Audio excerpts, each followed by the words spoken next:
Good morning students. Worksheet number 54 और ये हमारी वर्कशीट चैप्टर नंबर 10 ग्रेविटेशन से स्टार्ट हो चुकी है।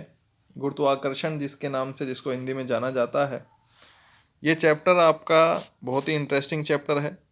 तो स्टार्ट करते हैं इस चैप्टर को। सबसे पहले जिज्ञासा दीदी पूछती हैं कि व्हाट इज़ ग्रेविटेशनल फोर्स।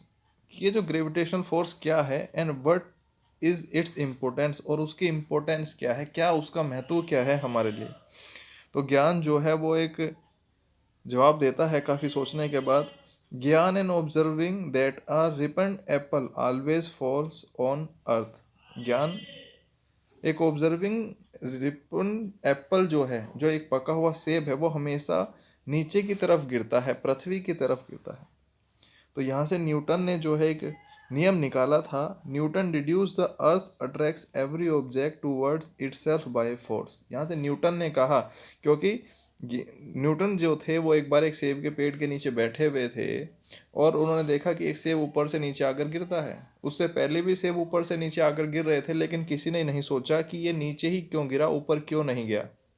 तो न्यूटन ने ये बात सोची कि कोई भी चीज़ जो है, अर्थ जो है, वो सभी चीज़ों को अपनी तरफ खींचती है। जैसे moon which revolves around the earth continuously, जो चंद्रमा है वो पृथ्वी के चारों तरफ घूमता रहता है लगातार। Explains a similar centripetal force. Centripetal force का मतलब होता है फोर्स टूवर्ड्स द, कि मान लीजिए ये सेंटर है, तो जो फोर्स ये सेंटर की तरफ लगता है वो सेंट्रीपिटल फोर्स कहलाता है।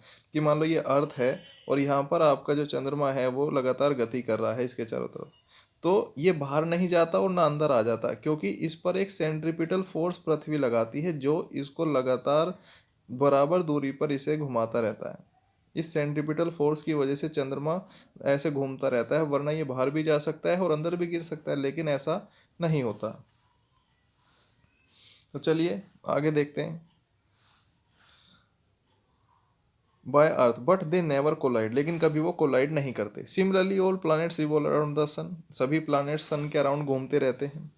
On the basis of these facts, इन सभी फैक्ट्स के हिसाब से Newton concluded that all objects in the universe attract each other. यहाँ से उन्होंने नियम निकाला कि सभी ऑब्जेक्ट्स जो हैं वो एक दूसरे को अट्रैक्ट करते हैं।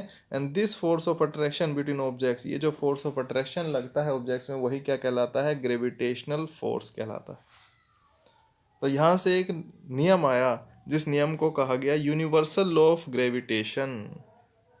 यूनिवर्सल वो चीज़ें होती हैं जो पूरे विश्व में मान्य हैं, जिसको पूरे विश्व ने उनको माना है।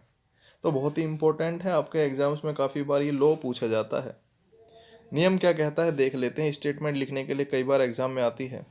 Every object in the universe attracts every other object with a force which is proportional to the product of their masses and inversely proportional to the square of the distance between them, and this is known as universal law of gravitation।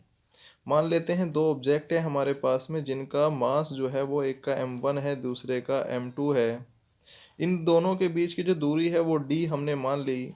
तो नियम कहता है कि every object in the universe attract other object with a force. किस force से अभी एक दूसरे को अट्रैक्ट करेंगे, वो डायरेक्टली प्रोपोर्शनल होगा to the product of their masses. इनके मासेस का प्रोडक्ट क्या है, m1 into m2 is directly proportional to the product of their masses and inversely proportional to the square of the distance between them. जो इन दोनों के बीच का distance है उसका स्क्वायर, तो डिस्टेंस है d, इसका स्क्वायर क्या हो जाएगा, d स्क्वायर। और डायरेक्टली प्रोपोर्शनल का मतलब ये है कि मासिस के प्रोडक्ट के अगर डायरेक्टली प्रोपोर्शनल है, इसका मतलब ये है कि अगर मास बढ़ेगा तो फोर्स भी बढ़ेगा, मास कम होगा तो फोर्स भी कम होगा। और इन्वर्सली प्रोपोर्शनल दूरी का मतलब ये है कि अगर दूरी ज़्यादा है तो फोर्स कम होगा, अगर दूरी कम है तो फोर्स ज़्यादा होगा। इन्वर्सली में चीज़ें उल्टी होती हैं, एक बढ़ेगा तो दूसरा घटेगा। डायरेक्टली प्रोपोर्शनल में डायरेक्ट होता है कि एक बढ़ेगा तो दूसरा भी बढ़ेगा, एक घटेगा तो दूसरा भी घटेगा। तो इसको जान लेते हैं। यही चीज़ जो मैंने अभी आपको बताई कि let two object of masses m and small m and let d with the distance between them from their centres, और d इनके बीच की दूरी है, ये दूरी देखिए सेंटर से।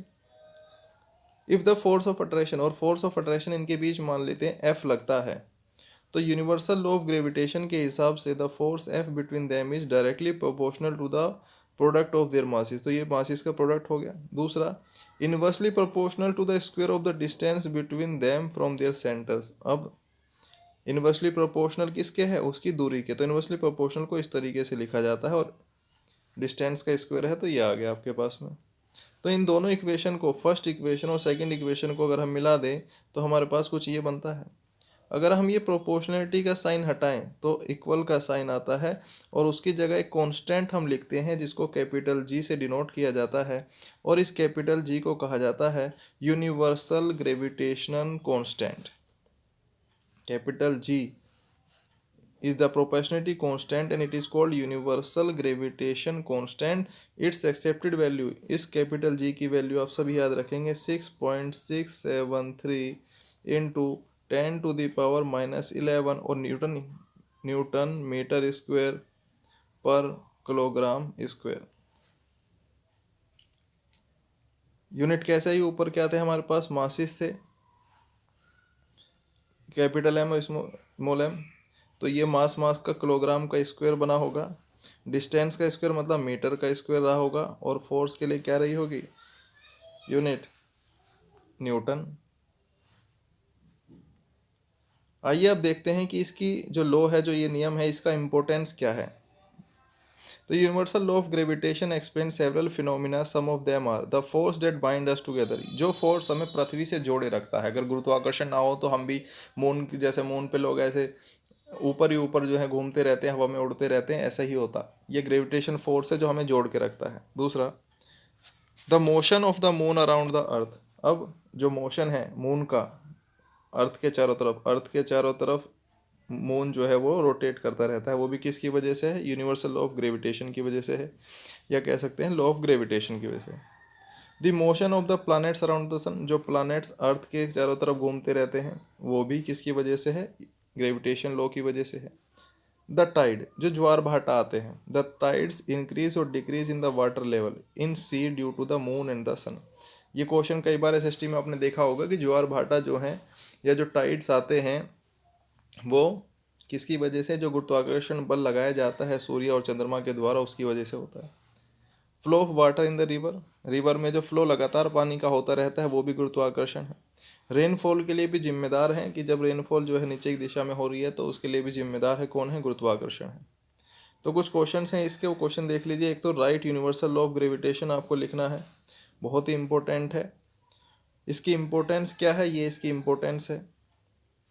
What would happen if there are no gravitation force, अगर ग्रेविटेशन फोर्स ना होता तो क्या होगा, कोई भी चीज़ रुक कर एक जगह पर नहीं रहेगी, सभी चीज़ें जो है वो फ्लो करती रहेंगी, चंद्रमा नहीं घूम पाएगा, जो मून चक्कर लगा रहा है अर्थ के नहीं घूम पाएगा।